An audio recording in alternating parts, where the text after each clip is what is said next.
నేడు అమరావతి ఏపీ శాసనమండలి సమావేశాల్లో ప్రతిపక్ష వైఎస్సార్ కాంగ్రెస్ పార్టీ అడిగిన ప్రశ్నలకు కూటమి నేతలు సమాధానాలు చెప్పలేక సభలో రాద్ధాంతం చేస్తూ గందరగోళ పరిస్థితులు సృష్టిస్తున్న తరుణంలో సభ నుండి బయటకొచ్చి శాసనమండలి ఆవరణలో మాజీ మంత్రి ఎమ్మెల్సీ బొత్స సత్యనారాయణతో వైఎస్సార్సీపీ ఎమ్మెల్సీలతో కలిసి పర్వతిరెడ్డి చంద్రశేఖర్ రెడ్డి మాట్లాడుతూ కూటమి ప్రభుత్వం గవర్నర్ ప్రసంగం ద్వారా పచ్చి అబద్ధాలను ప్రజలోకి తీసుకెళ్లే ప్రయత్నం చేసిందని, తల్లికి వందనం పథకం ద్వారా ప్రతి ఏటా విద్యార్థులకు 15,000 రూపాయలు ఇప్పిస్తామని చెప్పి మొదటి ఏడాది పూర్తిగా ఎవ్వరికీ ఇవ్వలేదన్నారు.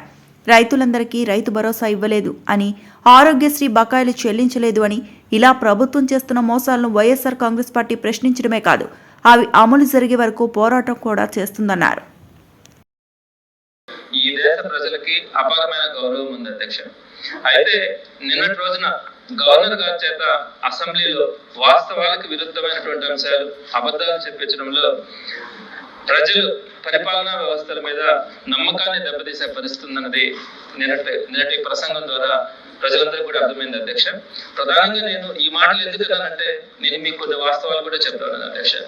ప్రధానంగా నేను ఇచ్చినటువంటి ఆ బుక్ లో కానీ గవర్నర్ గారి ప్రసంగంలో 66 లక్షల మంది మొట్టమొదటి తల్లికి వందనం గురించి అయితే 66 లక్షల మంది విద్యార్థుల తల్లుల ఖాతాల్లో సంవత్సరానికి 15,000 రూపాయలు జమ చేస్తున్నామని చెప్పించారు అధ్యక్ష.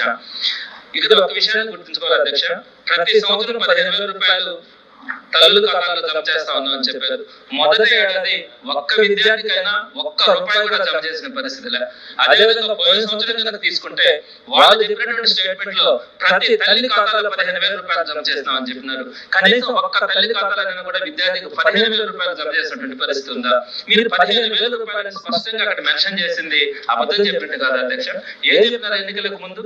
మేము వాళ్ళు మెయింటెనెన్స్ కింద 1,000 పట్టుకుంటున్నారు, మేము 15,000 రూపాయలు జమ చేస్తామని చెప్పి ఒక్క సంవత్సరం పూర్తిగా ఇవ్వకుండా ఒక్క సంవత్సరం వీరికి రాసినట్టుగా 15,000 రూపాయలు ఇస్తున్నామని చెప్పింది మోసం కాదా, అబద్ధం కాదా అని చెప్పి అడుగుతాను అధ్యక్ష. ఇకపోతే రెండో పాయింట్, అసలు ఏ విషయంతో ఇది తీసుకున్నారో కానీ 22 ఇయర్స్ తర్వాత అంటే 2047 సంవత్సరానికల్లా ఈ రాష్ట్ర పరిస్థితులు పూర్తిగా మారుస్తాం, సుమారుగా ఆర్థిక వ్యవస్థని 308 లక్షల కోట్లకు చేస్తా అన్నారు. అంటే ఈ రోజు మనం సుమారుగా 17 లక్షల కోట్లతో మాత్రమే మన ఆర్థిక వ్యవస్థ ఉంది. సో ఇప్పుడు 2 సంవత్సరాలు గడిచిపోయింది.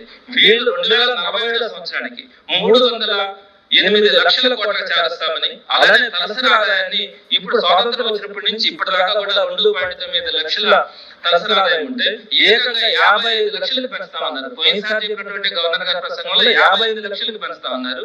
ఇంకొక 3 లక్షలు తగ్గించి ఇప్పుడు మళ్ళా 55 లక్షలు మా టార్గెట్ అని చెప్పి చెప్పినారు అధ్యక్ష. ఇవి ఎవ్రీ ఇయర్ 15% పెంచుకుంటా వీళ్ళు ఈ అంకెలు వేయడం కూడా జరిగింది. ఎక్కడైనా సాధ్యమవుతుంది అధ్యక్ష. ఎవ్రీ ఇయర్ 15% పెంచుకుంటా జీడీపీ కానీ తలసరి ఆదాయం కానీ 2047 సంవత్సరానికి 308 లక్షల కోట్ల రాష్ట్ర ఆర్థిక సంపదను కానీ అలానే తలసరి ఆదాయాన్ని 55 లక్షలకు తీసుకెళ్తామని కానీ ఇవన్నీ అబద్ధాలు అధ్యక్ష. మన మనసు మనకు తెలియట్లేదా? ఈ సంవత్సరం తీసుకుంటే 3 లక్షల కోట్ల రూపాయలు అప్పులు చేసి మనం ఎంత ఆర్థిక సంపదను పెంచుకున్నాం? కేవలం 15.91 లక్షల కోట్ల నుంచి 17.262 లక్షల కోట్లకు పెంచినామని వాళ్ళే చెప్పినారు. అంటే ఎంత? 10.75% ఆర్థిక వృద్ధి జరిగిందన్నారు. అంటే ఇప్పుడు ఈ ఒక్క సంవత్సరంలోనే మనకు 10.75% కనబడుతుంటే అదే జగన్మోహన్ గారి ప్రభుత్వంలో 2022 కానీ 23 కానీ 24 కానీ అక్కడ మాక్సిమం మనకు 17.62% దాకా మనకి ఫైనాన్షియల్ గ్రోత్ ఉంది. ఈ రోజు పడిపోయింది. లాస్ట్ ఇయర్ కూడా మనకి 12 పాయింట్ సంథింగ్ వస్తే ఇప్పుడు కేవలం 10.75% మాత్రమే ఈ డెవలప్మెంట్ కనిపించింది. ఇవన్నీ కూడా పక్కన పెట్టి ఎవ్రీ ఇయర్ 15% ఏ రోజైనా కూడా 14 సంవత్సరాల తెలుగుదేశం ప్రభుత్వ పాలనలో ఏ రోజైనా కూడా 15% రీచ్ అయిందా? అదే వైఎస్ఆర్సీపీ 3 సంవత్సరాల పరిపాలనలో కోవిడ్ టైం తీసేస్తే మిగిలిన 3 ఇయర్స్ లో కూడా ఆ డెవలప్మెంట్ ఎంత చూడండి. సుమారు 15 to 17% దాకా కూడా మనం చేయగలిగినాం. ఇలాంటి పరిస్థితుల్లో ఎవ్రీ ఇయర్ 15% గ్రోత్ తీసుకొని వచ్చి డెవలప్ చేస్తామని చెప్పడం అబద్ధాలు కాదు అధ్యక్ష. ఇటువంటి అబద్ధాలు చెప్పించడానికి ఎవరైనా కూడా నమ్మే పరిస్థితి ఈ రోజు. అలానే ఇంకొక విషయం కూడా పెద్దలు చెప్తా ఉన్నారు, 33,000 కోట్ల వ్యయంతో ప్రపంచంలోనే అతిపెద్ద డిబిటీ అమలు చేస్తా ఉన్నామని చెప్పారు అధ్యక్ష. ఇది అబద్ధం కాదు అధ్యక్ష.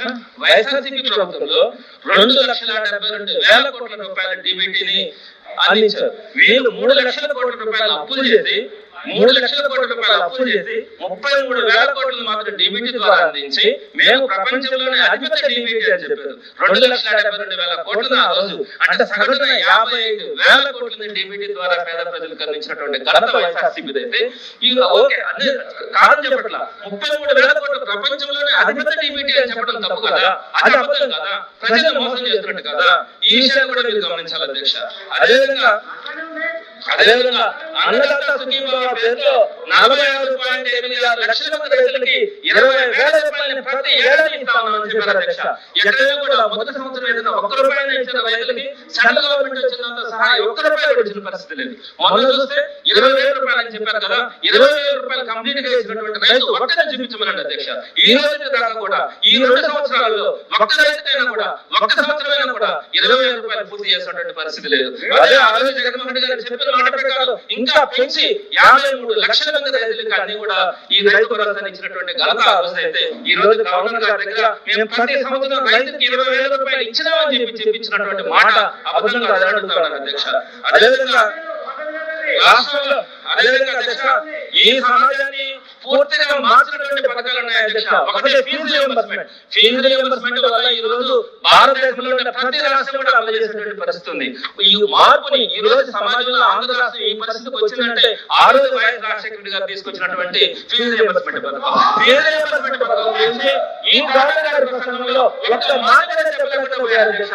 ఎందుకంటే ఫీజు రియంబర్స్మెంట్ బకాయిలు ఆ రోజు జగన్మోహన్ రెడ్డి గారు టీడీపీ ప్రభుత్వంలో పెట్టినటువంటి 4,000 కోట్ల రూపాయల బకాయిని వైఎస్ జగన్మోహన్ రెడ్డి గారు సింగిల్ డే చెల్లించారు అధ్యక్ష. ఒకే ఒక్క రోజు చెల్లించారు.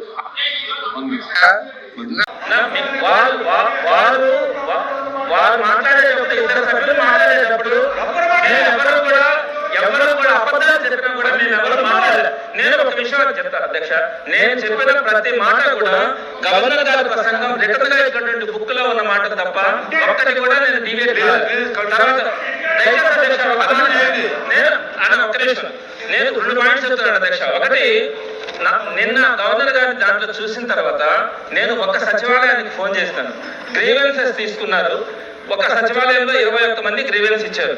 దాంట్లో ఎలిజిబుల్ గ్రీవెన్స్ అయిన తర్వాత grievance status eligible and paid అని గ్రీవెన్స్ స్టేటస్ ఇచ్చారు. నేను లిస్ట్ మీకు పంపిస్తాను. కానీ వాళ్ళకి నేను ఫోన్ చేశాను. ఫోన్ నెంబర్ ఉంది, ఆధార్ నెంబర్ ఉంది, అడ్రస్ ఉంది, ఎవ్రీథింగ్ ఉన్నాయి. వాళ్ళకి ఫోన్ చేస్తే డబ్బులు పడలేదన్నారు అధ్యక్ష. ఎందుకంటే సాక్ష్యం అధ్యక్ష. రెండోది, నేను ఇది ఎవిడెన్స్ పంపిస్తా. ఎలిజిబుల్ అంటే పెయిడ్ అని గ్రీవెన్స్ లో. రెండోది, ప్రజాశక్తి పేపర్ లో వచ్చినటువంటి న్యూస్ పంపిస్తారు అధ్యక్ష. 6,000 7,000 వాళ్ళు డేటా అంకిత సహాయం ఇస్తున్నారు అధ్యక్ష. నేను మీరు కూడా మీకు పంపిస్తా. అన్నదాతకి 20,000 రూపాయలు ఇచ్చామన్నారు అధ్యక్ష. మంత్రి గారు ఛాలెంజ్ చేశారు అధ్యక్ష. ఓకే రెడీ, రైతుల కనుక వాళ్ళు 20,000 రూపాయలు కనుక అందరికీ పే చేస్తున్నారంటే మేము క్షమాపణ చెప్పడానికి కూడా సిద్ధం. 2 సంవత్సరాల పరిపాలనలో వాళ్ళు 20,000 రూపాయల కింద పే చేస్తామన్నారు. కనీసం ఒక్క సంవత్సరమైనా 20,000 రూపాయలు పూర్తిగా రైతులందరికీ కూడా పే చేస్తుంటే మేము తప్పకుండా కూడా ఆయన ఛాలెంజ్ మేము స్వీకరిస్తాం అధ్యక్ష. మేము ఎక్కడ కూడా అబద్ధాలు చెప్పడానికి ప్రయత్నించలేదు. గవర్నర్ గారి ప్రసంగంలో 2024 సంవత్సరంలో వైఎస్ఆర్సీపీ ప్రభుత్వంలో బుక్ చేశాం అధ్యక్ష. ఎన్ని 108 వాస్తవాలతో వేశాం. సరే, ఇవన్నీ తీసి పక్కన పెడతాం అధ్యక్ష. నేను కంటిన్యూషన్ లో వెళ్తున్నాను. నేను ఒక మాట అధ్యక్ష, ఫీజు రియంబర్స్మెంట్ గురించి, ఫీజు రియంబర్స్మెంట్ పథకం గురించి దీంట్లో మెన్షన్ చేయలేకపోయారు అధ్యక్ష. ఎందుకని ఆ రోజు జగన్మోహన్ రెడ్డి గారు టీడీపీ ప్రభుత్వం పెట్టినటువంటి 4,200 కోట్లని సింగిల్ డే 2020 ఏప్రిల్ నెలలో ఒకే రోజు రిలీజ్ చేశారు. ఈ రోజు ఆ ప్రభుత్వంలో ఉన్నటువంటి 2 మంత్స్ ఎలక్షన్ టైంలో ఉన్నటువంటి 2 క్వార్టర్లని ఈ రోజు దాకా కూడా రిలీజ్ చేయలేదు అధ్యక్ష. 2 సంవత్సరాలు అయింది. 20 లక్షల మంది పిల్లలు బాధపడతా ఉన్నారు అధ్యక్ష. అదేవిధంగా వసతి దీవెన కింద ఈ MTF అంతకుముందు స్వాతంత్రం వచ్చినప్పటి నుంచి కూడా ఇచ్చేవాళ్ళు. జగన్ వసతి దీవెన ఆ టైంలో కూడా ఇచ్చారు. ఈ టైంలో ఒక్క రూపాయి కూడా వసతి దీవెన కానీ లేదనుకుంటే MTF కింద కానీ ఇచ్చినటువంటి పరిస్థితి కనిపించట్లా. ఆరోగ్యశ్రీ గురించి రోజు ఎంత తక్కువ చెప్పుకుంటే అంత మంచిది అధ్యక్ష. దానికి ప్యారల్ గా ఇంకొక స్కీమ్ తీసుకొని వస్తా ఉంటామంటున్నారు. దానికి ఇన్సూరెన్స్ పథకం తీసుకొని వస్తామంటున్నారు. ఈ రోజు ఆరోగ్యశ్రీ హాస్పిటల్స్ ఎన్ని హాస్పిటల్స్ లో ఆరోగ్యశ్రీ తీసుకుంటున్నారు చూడండి అధ్యక్ష. అధ్యక్ష నాకు టైం ఇవ్వలేదు అధ్యక్ష, మీరు వాళ్ళు తీసుకున్నారు అధ్యక్ష. ఆరోగ్యశ్రీ గురించి ఈ రోజు అత్యంత దారుణమైనటువంటి పరిస్థితిలో ఉంది అధ్యక్ష. ప్రతి హాస్పిటల్ కూడా ఆరోగ్యశ్రీ మేము స్వీకరించమని చెప్పేటువంటి పరిస్థితి ఉంది. అదేవిధంగా అధ్యక్ష మీరు చెప్పినటువంటి పెద్ద పథకం నిరుద్యోగ వృత్తి గురించి పుస్తకంలో కనీసం ఒక్క మాట కూడా ప్రస్తావించలేకపోయినారు అధ్యక్ష. సుమారుగా 30 లక్షల మంది నిరుద్యోగులు మీరు ఇచ్చేటువంటి నిరుద్యోగ వృత్తి ద్వారా ఏదో బతుకుతామని ఆలోచన ఉంటే దాని గురించి దీనిలో ప్రస్తావన చేయలేకపోయినారు. అదేవిధంగా ఆడబిడ్డ నిధి గురించి చెప్పలేకపోయినారు. దీనికి ప్యారల్ గా P4 పథకం తీసుకొచ్చారు అధ్యక్ష. ఇది చాలా హాస్యాస్పదం అధ్యక్ష. P4 పథకంలో ఏం చెప్పారు అధ్యక్ష? P4 పథకంలో మీరు ఏం చెప్పారు? 10.3 లక్షల మంది బంగారు కుటుంబాలను గుర్తించాము, 1,00,000 మంది ఉన్నత వర్గాల వాళ్ళందరినీ కూడా ప్రొటెక్ట్ చేస్తారని చెప్పారు అధ్యక్ష. నేను చెప్తా ఉన్నాను, మీ పుస్తకంలోనే ఉంది 1,43,00,000 కుటుంబాలు బిలో పావర్టీ లైన్ లో ఉన్నాయన్నారు. మరి 10.3 లక్షల మందిని మేము గుర్తించామంటున్నారు. ఎంత తేడా ఉంది? 1,43,00,000 ఎక్కడ, 10.3 లక్షలు ఎక్కడ? సరే పోనీ అధ్యక్ష, ఆ పేదవాళ్ళని ఏ ప్రాతిపదిక మీరు గుర్తించారు? వారికి ఏ విధమైనటువంటి సహాయం చేయాలా? నేను ఒక అర్థం అడిగాను అధ్యక్ష. వాళ్ళకి ఫోన్ చేసి మీరు 10 మందిని అడాప్ట్ చేసుకోండి, మీరు వాళ్ళకి సహాయం చేయండి అని అడిగారంట. తర్వాత నేను మళ్ళీ ఆయనకు ఫోన్ చేసి అడిగారంట, నేను ఏ విధంగా చేయాలంటే నాకు తెలిసే కదా చెప్పడానికి అన్నాడంట అధికారి. అంటే కనీసం మేడం కనీసం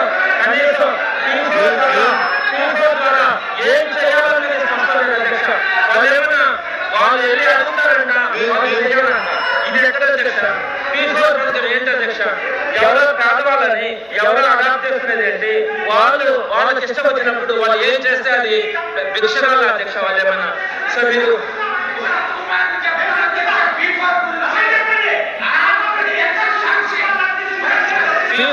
తర్వాత ఉద్యోగస్తుల గురించి అధ్యక్ష. ఉద్యోగస్తులు ఎన్నో ఆశలతో ఓట్లేస్తే ఈ రోజు PRC పరిస్థితి లేదు, TA పరిస్థితి లేదు, IR పరిస్థితి లేదు, బకాయిల పరిస్థితి లేదు. ఉద్యోగుల గురించి ఆ రోజు ఎంత ఆశతో వీళ్ళు ఓట్లు వేసుకున్నారో, ఎన్ని మాటలు చెప్పారో, మీ బకాయిలన్నీ చెల్లిస్తాం, మీకు 30% PRC ఇస్తామని చెప్పినటువంటి పరిస్థితిలో వాళ్ళు ఓట్లేసిన తర్వాత ఈ రోజు ఉద్యోగస్తులు పట్టించుకునే పాపాన్ని ఓట్లేదు అధ్యక్ష. అదేవిధంగా గ్రామ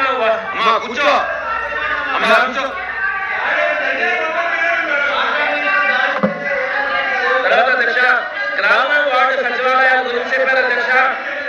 మేము దాని పేరుని స్వర్ణ వార్డు, స్వర్ణ గ్రామం అని మార్చాము.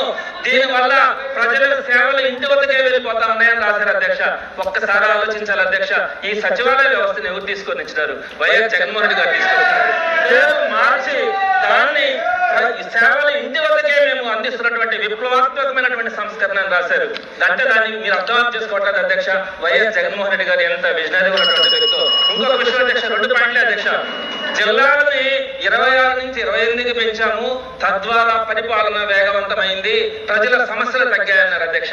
ఒక్కసారి ఆలోచించాలా, 28 జిల్లాలు ఈ రోజు ఉంటే దాంట్లో ఏకంగా 5 సంవత్సరాల వైఎస్ జగన్మోహన్ రెడ్డి గారు ఉన్న ప్రభుత్వంలోనే 13 జిల్లాలను తీసుకొచ్చినటువంటి ఘనత వైఎస్ జగన్మోహన్ రెడ్డి గారు.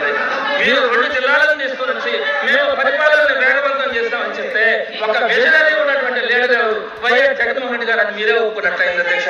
ఇకపోతే పౌరుల్లో ఉన్న భయాన్ని, ఆస్తి అభద్రతను తొలగించడానికి ల్యాండ్ టైటిలింగ్ యాక్ట్ రద్దు చేస్తామని చెప్పారు అధ్యక్ష.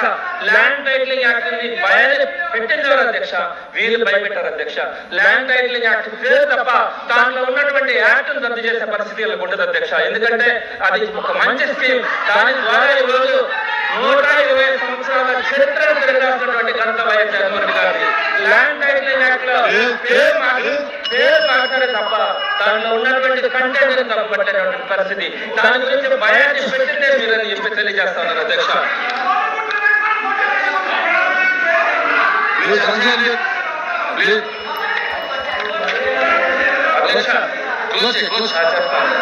అధ్యక్ష ఇంకపోతే ఉన్నారు అధ్యక్ష, నాడు నేడు ద్వారా ఒక అద్భుతమైనటువంటి రిఫార్మ్స్ అధ్యక్ష. ఈ రోజు గవర్నమెంట్ స్కూల్స్ ని ఎంత చక్కగా ఎస్టాబ్లిష్ చేసినామో, 44,000 స్కూల్స్ ని ఈ రోజు దాంట్లో 3 అయిపోయింది ఒకే ఒక నిమిషం అధ్యక్ష.